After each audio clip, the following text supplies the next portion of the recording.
What's going on, world? It's your boy Gemini Brown here, back with another episode of Knowledge Kicking Knowledge. Today, we're going to be taking a look at the upcoming North Node Uranus conjunction in the sign of Taurus, which also will feature Mars.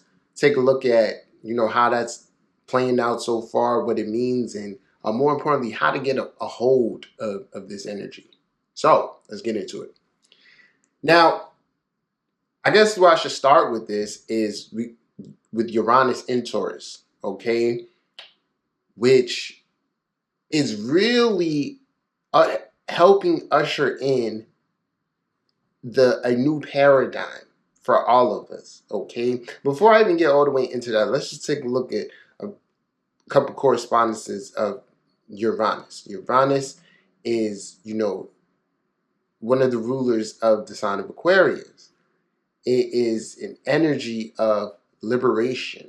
How can one liberate themselves from the social constructs in which it created in Capricorn or with Saturn? At a deeper level, we can say Uranus, or that energy of liberation, is somewhat the point of life or the journey. I say we're here to evolve, and to evolve is to become free from what we were, right? Free from the old self, free from old beliefs. And the more you grow, the more you figure out the limiting things and like I said, social constructs of, oh, it should be this way. But we could correlate Uranus and Aquarian energy back towards the sun and it being a new life giver, but not just towards like the collective, but you, the individual, giving yourself a chance at a new life. So if we go back and look at, let's say, Uranus in someone's natal chart, I'll go ahead and I'll use the Uranus in Sag generation. That was a generation in which a point of liberation for most of them was through travel and expansion. Okay, so you got to think about the world in which they were born into, right? And then Uranus is this evolving agent. So as they're evolving, right, with the fulfillment for them at the natal level will come through Sagittarius things, travel, expansion, higher learning, things of that nature. So as they're growing, one of the collective ideals or points of liberation would be, I got to get a college education. And this is very, very huge in the collective consciousness at a point, right? Do you have a high school degree? Do you have a college degree? And the despairing, the differences within the pay and all of that, okay? So then you, as those Uranus and Sagittarius children are growing, the transiting energy at a particular time goes into Capricorn, then it goes into Aquarius. Now, at that time, there are going to be points of liberation. So it's like if one accesses their natal potential via the transiting energy. So at the time, the world was forming in a way in which if you did get that degree and you got that career, it's like, oh, these are the fruits of my labor. I am enjoying making more than if I didn't, set out on this path. Now, keep in mind, there are going to be other people in that generation that part of their Uranus in Sagittarius was to go against that, was to create their own truth. And maybe that was to, not go to college, but become entertainers, inventors, so on and so forth. My point being is that as the energy transits, always remember or always think back to what am I fulfilling here? What is the natal potential? What is the natal potential, and how can I use the transiting energy to access or further stimulate that. So you'll really want to check in with your Uranus, where your Uranus is in your chart, okay, and what that means in that regard, and then what this transit is entailing for you, okay. So furthermore, that's just really keeping in mind that everyone's on a different evolutionary track, and that's going to influence how you're accessing this energy at this moment. So we come to Uranus and Taurus, and this has been about personal values, self-value, security, resources, right? Using those things to now liberate oneself. Now, but the thing about the values is saying like, okay, I guess we gotta go back before that. Uranus and Aries. What did you develop? What actual self action did you take? Right? How did you build yourself during that time? Right? What skills or what sense of self was developed while Uranus was in Aries that liberated you from a previous self? Okay, now based on what you achieved there or cultivated there, that sense of self is determining now the values and things that in which you're attracting or seeking to attract. So, I imagine for many people on the journey, Uranus and Aries was a lot of self-discovery or self-confidence was derived from knowledge of the occult, knowledge of some particular thing that others didn't know, okay? Or it's the discovering of a particular talent and being able to showcase that talent. So all of this is how this is how it goes. You gotta just track the energy. Because that's what transits are. It is, who was I then? What did I learn here? Okay. Now keep in mind, on a collective level, during a large portion of Uranus and Aries, particularly, it's squaring points with like Capricorn, resulted in police brutality. Okay, so organized, just like I said, square to Capricorn. So people's self actualization or self projection being restricted or coming into conflict with organizations or uniformed policemen, things of that nature. The system, if you will say.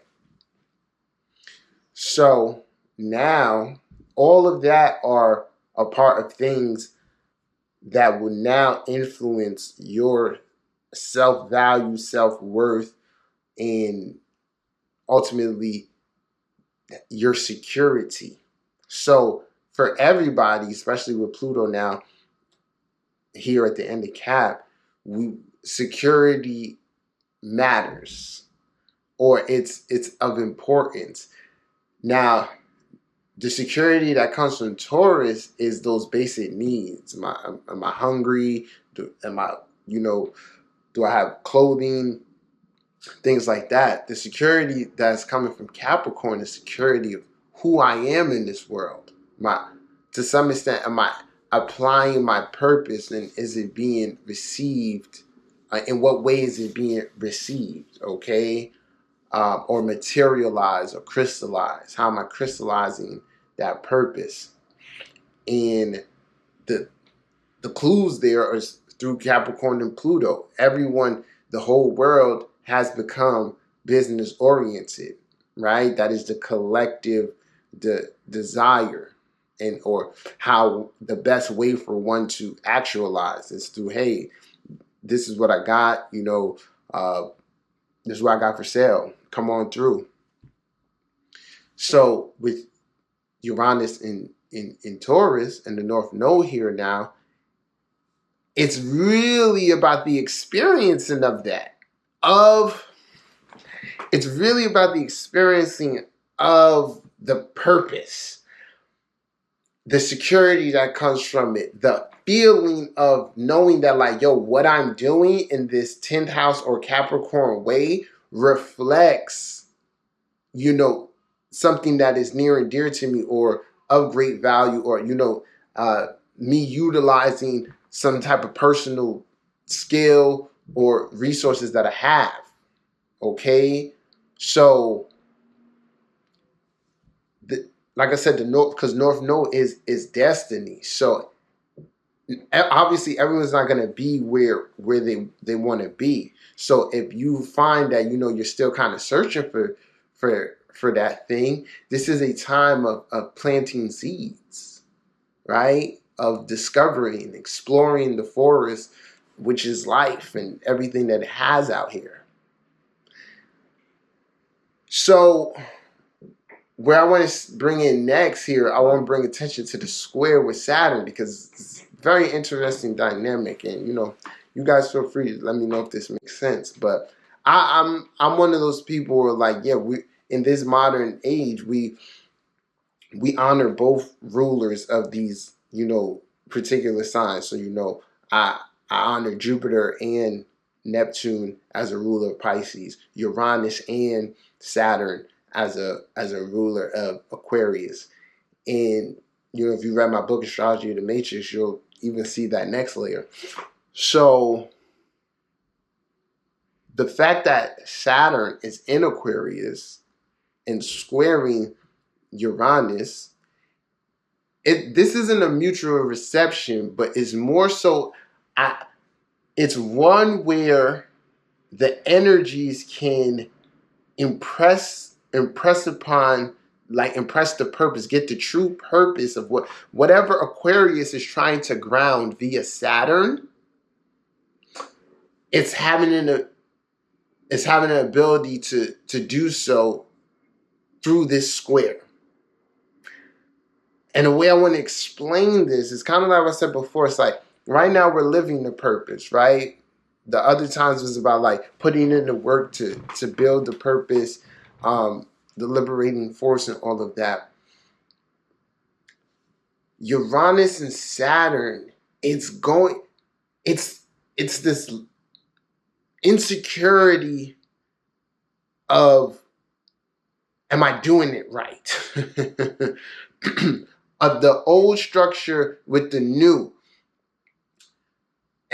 We are all programmed to rely on society in a particular type of way, to just expect that things are going to be a particular way. Hence, like, part of Capricorn is the giving away of self-governance to a particular degree, an expectation that someone will assume that responsibility and kind of make the decisions. And therefore, we create our structures, our societal structures off of that.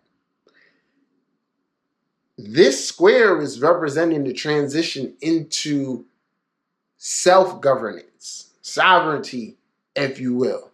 Uranus and Taurus is showing you what that entails, okay, on many different levels. So for some, the sovereignty is going to come through their diet or the triggering of it to gain clarity. For others, it's going to come through how they're living their life, their career.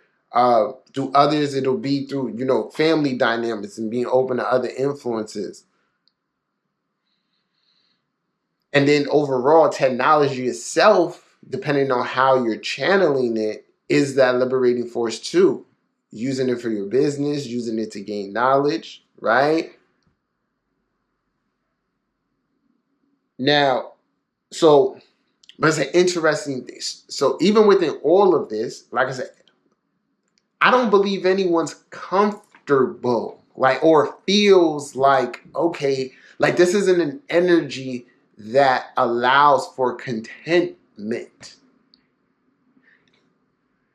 It's almost a point where we have to reinforce what we're doing and where we're going, because there may be a tendency to want to rely on what is familiar, what is secure, and what is not necessarily serving the new purpose.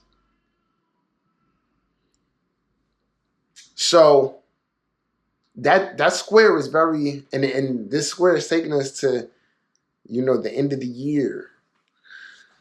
So I look at this as a needing to, like, fighting for, like, Saturn and Aquarius is representing going against what is old. It, like, whatever is familiar in a particular sense, we need to make it unfamiliar.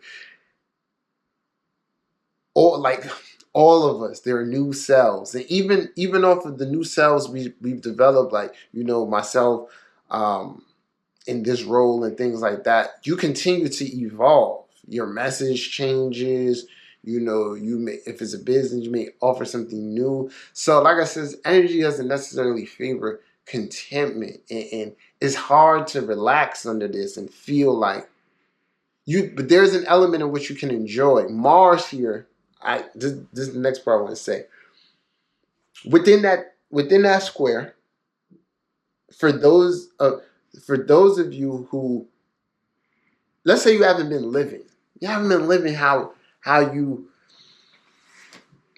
want, or I would say, like, for myself, just off of a natural tendency, not living as much as you could, not necessarily recognizing the full value of all the things that we have, like how organized society is. Okay, so within that, there's good for some, particularly, like, say you got, like, energy like Virgo energy, Pisces energy, maybe you're a sun in the 12th house, someone low key, people who haven't been necessarily thriving and all into, you know, how the collective's been doing things. This can be a time in which you're called to, like, just have fun and, like, experience pleasure for you based on, you know, what is valuable to you. And when I see this, it's like a whole plethora of things, because it starts in nature. So the wisdom is, like, find something that's healing to yourself, something that you value that is healing to yourself, and that, you know, therefore can be a healing force, you know, for others. Think about kind of how everybody, you know, got the knowledge of, like, CMOS, and in some way, like, everybody's on that wave because it's easy to make, right? And then from there, it's like others want it too. So, like I said, Mars is bringing this force of, like, yo, let's get this shit going, right? Like, this is how we do it. Like, it's the drive too. So I would say, in the midst of all of this, particularly from here to the end of this month, oh, and then it's going into Leo season, set up something fun on your docket, man. Feed your soul, feed your inner child. Okay, be a little bit of a hedonist, right?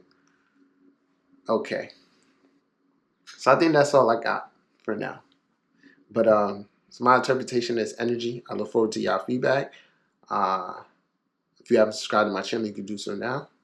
Check out my book, Astrology in the Matrix. Till next time, peace.